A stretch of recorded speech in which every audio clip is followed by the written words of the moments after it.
हङकङमा लामो समय व्यतीत गरिरहँदा मेरा आँखाले कन्टेम्पोरेरी एराको हङकङ मात्र देखेको थियो।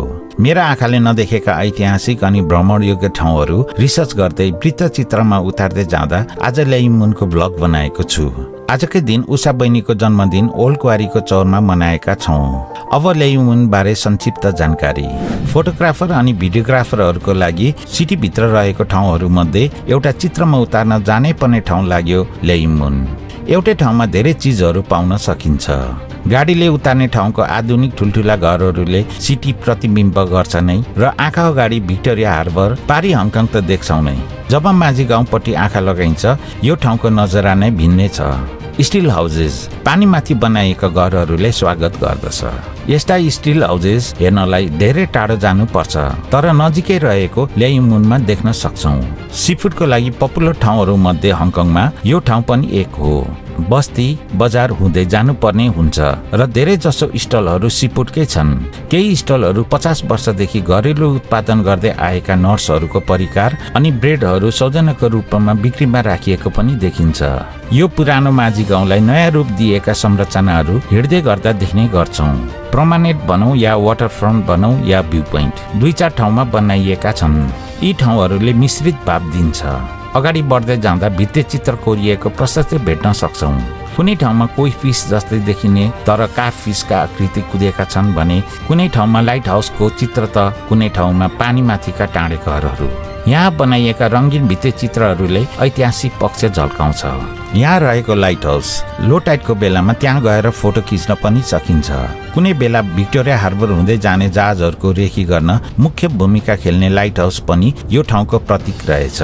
यहाँको 3औं टेम्पल चिङ डाइनेस्टीको पालामा 1753 मा बनाएको रहेछ र अहिले आएर हिस्टोरिक बिल्डिङ ग्रेड 3 मा परेको छ र यो मन्दिरमा पूजा गर्न अरू ठाउँका बासिन्दाहरू पनि आउने गर्दा रहेछन्। मन्दिर छिचोल्दै अगाडि बढेपछि गाउँहरूको घर सकिएपछि आउने ठाउँ हो ओल्ड क्वारी। खनिज उत्खनन गर्ने ठाउँलाई क्वारी भनिँदो रहेछ। यहाँ उत्खनन गरिने खनिज ग्रेनाइट थिएछ। 1950 देखि 1980 सम्म सिरामिक डल फ्याक्ट्री सञ्चालनमा रहेर विभिन्न देशहरूमा सिरामिक डल निर्यात गरिन्थिएछ। अझै पनि अवशेषको रूपमा पियर कार्यालय गृह देख्न सक्छौँ र यी अवशेषहरू हिस्टोरिक बिल्डिङ ग्रेड 3 मा परेको छ। उत्खनन रोकिएपछि समय अन्तरालमा यहाँ घाँसे मैदान बन्यो अनि काटिएको चट्टानले पनि रङ फेरिदिँदा इन्स्टाग्रामेबल फोटो खिच्न यहाँ आगन्तुकहरूको घुइँचो लाग्ने गर्दो रहेछ। आज मैले पनि फोटो सुट गर्नेहरू टन्नै भेटेको छु। हङकङको भिडभाड व्यस्त जिन्दगीबाट प्रकृतिको मजा लिन सिटीकै नजिक रहेको एकमात्र ठाउँ रहेको ल्याइमुन मैले देखेको छु। यहाँको डाँडाको ऐतिहासिक पक्ष भनेको यस डाँडामा जम्मा 4वटा ब्याट्री छन् जुन ब्रिटिस शासनकालमा बनाइएको थियो। अझै पनि अवशेषको रूपमा रहेको छ र ब्याट्री जानलाई गाउँको बिचमा माथि जाने एउटा बाटो छ। त्यो बाटो भएर बाटोमा भएका ब्याट्रीहरू हुँदै डाँडाको टुप्पामा रहेको रिडप पनि पुग्न सक्छौँ। डेभिल्स पिकमा रहेको यो रिडप पनि घुम्न योग्य ठाउँ हो। ल्याइमुन कसरी जाने भन्ने भिडियो त्यही दिन खिचेको याउतङ MTR A2 एक्जिटबाट निस्केर बनाएको भिडियो यहाँ समावेश गरेको छुइनँ। गुगलले देखाउने बाटो भनेको यही रुट हो। याउतङ MTRबाट ल्याइमुन 10-15 मिनेटमा हिँडेर पुग्न सकिन्छ। ल्याइमुनबाट फर्किँदा देखेको गाडीहरू नै हामी नेपालीलाई सजिलो पर्ने भएपछि अर्को दिन रुटको जानकारी भिडियो बनाउन गएको छु। जाँदा मिनी बसबाट गएको छु र फर्किँदा डबल डेकर बसबाट फर्केको छु।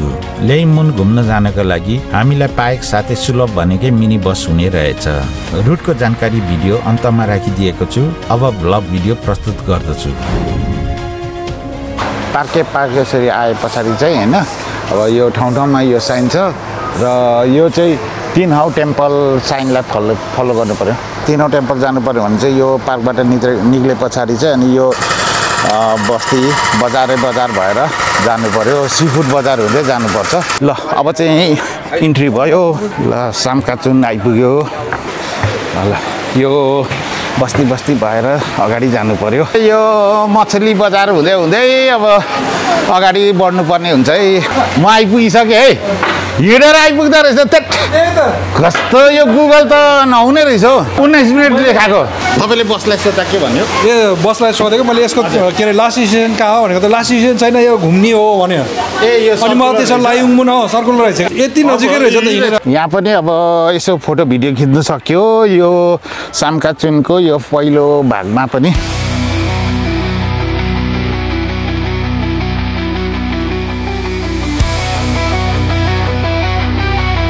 सामकाचुनमा चाहिँ यो स्पोटबाट चाहिँ सनसेट एकदम राम्रो देख्छ है फोटो राम्रो आउँछ उता पारी हङकङ र यता कौलनको एरिया लेयुमुनको वाटरफ्रन्ट या त अब यसलाई प्रोमानेट पनि भन्न सकियो ल सामकाचुनमा अब दोस्रो यो वाटरफ्रन्ट भनौँ या प्रोमानेट होइन यो आइपुग्यो अब देब्रेपट्टि तिनहौ टेम्पल यो तिनहौ टेम्पल भएर चाहिँ अब उता पारी जानु पर्यो पारी भन्नाले पल्लोपट्टि यहाँबाट चाहिँ डेभिल्स पिक जान्छ ल यहाँनिर एउटा कस्तो दामी चट्टान छ भने यहीँ सिधै अगाडि छिर्ने हो यहाँनिर अलिकति कन्फ्युज हुन्छ यहाँनिर चाहिँ यसरी टेम्पल छिरेर अनि जानु पर्यो यस यहाँको यो चट्टान चाहिँ दामी छ है अब यहाँनिर चाहिँ एउटा जङ्सन आइपुग्यो है समुद्रको छेउमा लगाएको यो चट्टानको पात भएर पनि जाँदा भयो होइन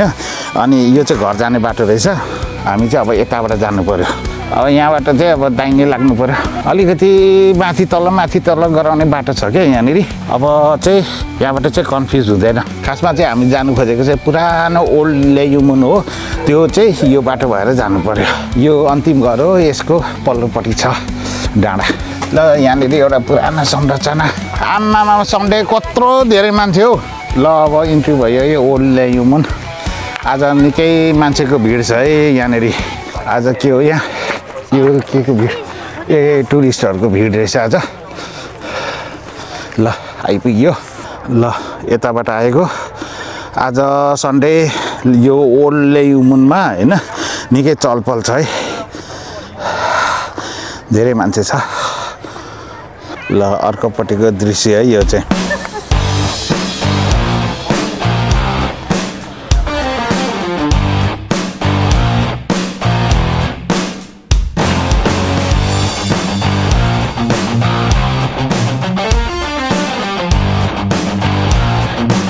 अब 40 वर्ष पुगिसक्यो अलि राम्रो हुनु परेन बहिनी 40 पुगेको छैन यो 40 भयो भने पनि म मेरो दिदी भयो कि क्या हो यो त 3-5-15 वर्ष हो हुन्छ त्यही राख यो खोल यसो माथि गरे यस्तो माथि ठ्याप्प अब ओल्ड लेयुमुन यो घुमेर चाहिँ अब फर्किने क्रम हो यहाँको मुख्य आकर्षण भनेको चाहिँ यो चट्टान पनि हो एक मैले देखेको हो मेरो नजरमा सुटिङहरू गर्नुलाई एकदम राम्रो ठाउँ छ है कस्प्ले लुकमा पनि आएर सुटहरू गरिरहेको छन् यहाँनिर चाइनिज ड्रेसमा फोटोसुट गर्दै रहेछ यतापट्टि फेरि अर्को फोटोसुट भइरहेको छ यो पुरानो खैरेको शासनकालमा चाहिँ यहाँनिर एउटा किल्ला थियो त्यो किल्ला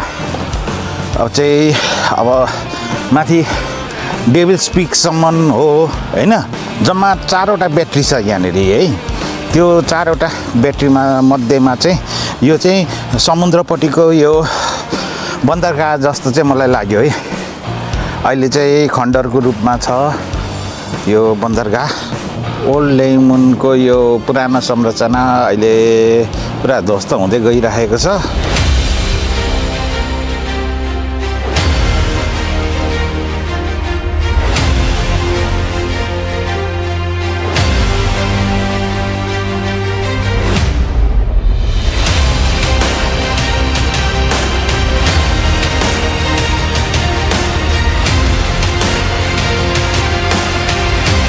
सामकाचुन ओल्ड क्वारी जानु पर्यो भने चाहिँ उयो मिनी बसबाट चढ्नु पर्यो र यो चाहिँ निङपो स्ट्रिट पोटोला यहाँ छ होइन अनि यो चाहिँ वुसुङ स्ट्रिट अनि यो चाहिँ अब refuse collection centre public toilet भनौँ न याउतोङ स्टेसन टु जोर्डन J4 रहेछ यो चाहिँ सामकाचुन जान्छ याउतोङ स्टेसन हुँदै जान्छ बुटरिच होटलको यो अगाडिपट्टि यहाँनिर लाग्छ है यो J4 mini bus Jordan road जान्छ अनि यहाँनिरको यो मिनी बस चाहिँ मङ्कक जान्छ अनि जोर्डनबाट आउँदाखेरि चाहिँ यही लाइनमा उतार्छ यो बस स्टपबाट उत्रेर यसरी पाके पाक भएर चाहिँ अनि पर जानु पर्यो ऊ त्यहाँ पर एउटा मन्दिर छ त्यो मन्दिर भएर अनि चाहिँ अनि गाउँ भएर अनि त्यहाँदेखि गाउँको पल्लोपट्टि छ त्यो ओल्ड क्वारी भन्ने चाहिँ हो त्यो ओल्ड क्वारी जानुको लागि चाहिँ यसरी जानु पर्यो है अनि मन्दिरभन्दा अगाडिबाट चाहिँ यसरी यो बाटो माथि गएको छ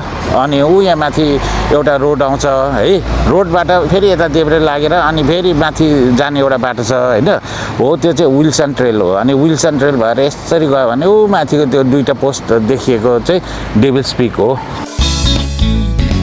जोर्डन रोड जाने मिनी बस J4 चाहिँ उहाँ लाग्छ होइन अनि यो बाटो यसरी आए पछाडि चाहिँ अनि उहाँ अगाडि यो अगाडिको बाटो यतापट्टि रहेछ 14 नम्बर डबल डेकरको बस स्टप काबिन बस स्टप यहाँनिर छ होइन त्यो चाहिँ अब हामी तलबाट आउँदाखेरि चाहिँ नजिकै पर्छ त्यहाँबाट यहाँनिर बस टर्मिनस आउँदा पनि भइहाल्यो नि यो चाहिँ लेयुमुन स्टेट बस टर्मिनस रहेछ अनि यो चाहिँ चाइना फेरी टर्मिनल जान्छ जोर्डन रोड हुँदै ल 14 नम्बर गाडी चाहिँ अब पार्केज स्ट्रिट यो बस स्टपमा उत्र्यो यो 24 आवर वेलकम यहाँ छ उयो साङ्घाई स्ट्रिट होइन अनि गोर्खा स्टोरको बिल्डिङ त्यो भयो भने त्यो गोर्खा स्टोरकै अगाडिको बस स्टपबाट चाहिँ यो 14 नम्बर उता लेयुमुन जान्छ